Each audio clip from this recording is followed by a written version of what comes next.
پیر کامل میں کاملیت ہوتی ہے۔ کاملیت ان تمام چیزوں کا مجموعہ ہوتی ہے جو آپ کہہ رہے تھے۔ پیر کامل وہ شخص ہوتا ہے جو دل سے اللہ کی عبادت کرتا ہے، نیک اور پارسا ہوتا ہے، اس کی ہر دعا قبول ہوتی ہے، اس حد تک جس حد تک اللہ چاہے۔ اس کے الفاظ میں تاثیر بھی ہوتی ہے، وہ لوگوں کو ہدایت بھی دیتا ہے، مگر اسے الہام نہیں ہوتا، اسے وجدان ہوتا ہے، وہی اترتی ہے اس پر، اور وہی کسی عام انسان پر نہیں اترتی، صرف پیغمبر پر اترتی ہے۔ 1,24,000 پیغمبروں میں سے ہر پیغمبر کامل تھا، مگر پیر کامل وہ ہے جس پر نبوت کا سلسلہ ختم کر دیا جاتا ہے۔ ہر انسان کو زندگی میں کبھی نہ کبھی پیر کامل کی ضرورت پڑتی ہے۔ کبھی نہ کبھی انسانی زندگی اس موڑ پر آ کر ضرور کھڑی ہو جاتی ہے جب یہ لگتا ہے کہ ہمارے لبوں اور دلوں سے نکلنے والی دعائیں بے اثر ہو گئی ہیں، ہمارے سجدے، ہمارے پھیلے ہوئے ہاتھ رحمتوں اور نعمتوں کو اپنی طرف موڑ نہیں پا رہے۔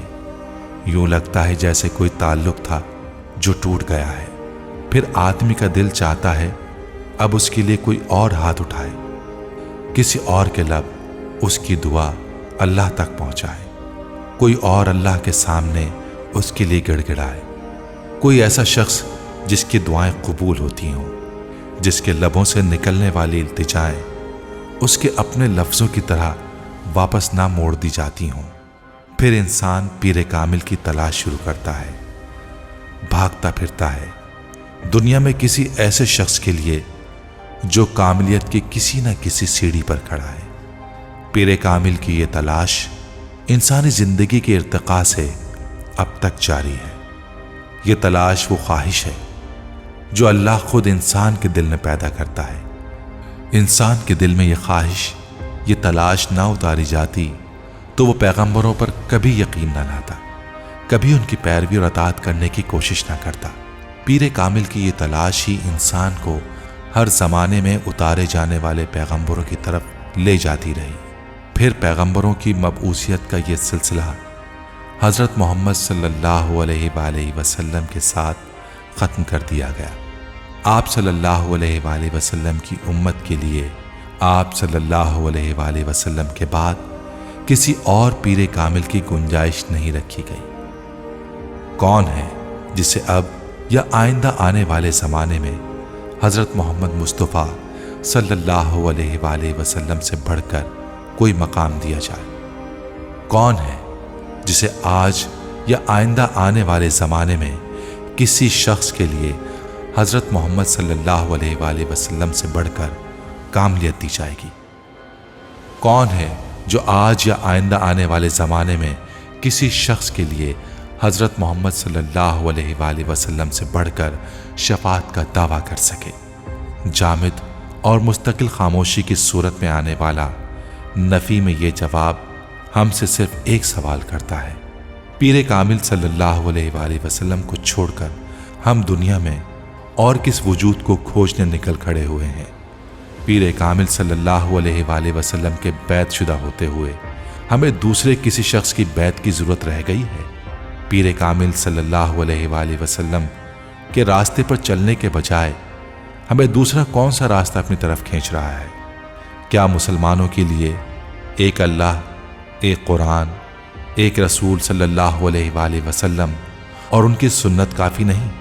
اللہ اور اس کے رسول صلی اللہ علیہ وآلہ وسلم اور اس کی کتاب کے علاوہ اور کون سا شخص، کون سا کلام ہے جو ہمیں دنیا اور آخرت کی تکلیفوں سے بچا سکے گا، جو ہماری دعاؤں کو قبولیت بخشے، جو ہم پر نعمتیں اور رحمتیں نازل کر سکے؟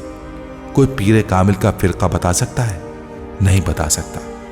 ڈاکٹر سبط علی کہہ رہے تھے وہ صرف مسلمان تھے، وہ مسلمان جو یہ یقین رکھتے تھے کہ اگر وہ صراط مستقیم پر چلیں گے تو وہ جنت میں جائیں گے، اس راستے سے ہٹیں گے تو اللہ کے عذاب کا نشانہ بنیں گے۔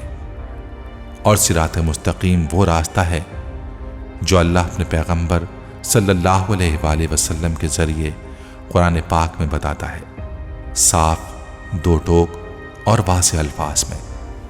وہ کام کریں جس کا حکم اللہ اپنے رسول محمد صلی اللہ علیہ وآلہ وسلم کے ذریعے دیتا ہے اور اس کام سے رک جائیں جس سے منع کیا جاتا ہے۔ اللہ حضرت محمد صلی اللہ علیہ وآلہ وسلم اور قرآن کسی بات میں کوئی ابہام نہیں رکھتے۔ قرآن کو کھولیے، اگر اس میں کہیں دو ٹوک اور غیر مبہم الفاظ میں کسی دوسرے پیر کامل یا پیغمبر کا ذکر ملے تو اسے تلاش کرتے رہیے، اور اگر ایسا کچھ نظر نہیں آتا تو پھر صرف خوف کھائیے کہ آپ اپنے پیروں کو کس دلدل میں لیے جا رہے ہیں، اپنی 50-60 سالہ زندگی کو کس طرح اپنی ابدی زندگی کو تباہی کے لیے استعمال کر رہے ہیں، کس طرح خسارے کا سودا کر رہے ہیں۔ ہدایت کی تلاش ہے، قرآن کھولیے۔ کیا ہے وہ جو آپ کو نہیں بتا دیتا؟ وہ آپ کو معصوم، انجان اور بے خبر نہیں رہنے دیتا۔ آپ کا اصل آپ کے منہ پر دے مارتا ہے۔ کیا اللہ انسان کو نہیں جانتا ہوگا؟ اس مخلوق کو جو اس کی اربوں خربوں تخلیقات میں سے ایک ہے۔ دعا قبول نہیں ہوتی تو آسرے اور وسیلے تلاش کرنے کے بجائے صرف ہاتھ اٹھا لیجیے، اللہ سے خود مانگیں، دے دے تو شکر کریں اور نہ دے تو صبر، مگر ہاتھ آپ خود ہی اٹھائیں۔ زندگی کا قرینہ اور سلیقہ نہیں آ رہا تو اسوہ حسنہ صلی اللہ علیہ وآلہ وسلم کی طرف چلے جائیں، سب کچھ مل جائے گا آپ کو۔ احترام ہر ایک کا کریں، ہر ولی کا، ہر مومن کا، ہر بزرگ کا، ہر شہید کا، ہر صالح کا، ہر پارسا کا، مگر اپنی زندگیوں میں ہدایت اور رہنمائی صرف حضرت محمد صلی اللہ علیہ وآلہ وسلم سے لیں، کیونکہ انہوں نے آپ تک اپنے ذاتی احکامات نہیں پہنچائے۔ جو کچھ بتایا وہ اللہ کا نازل کرتا ہے،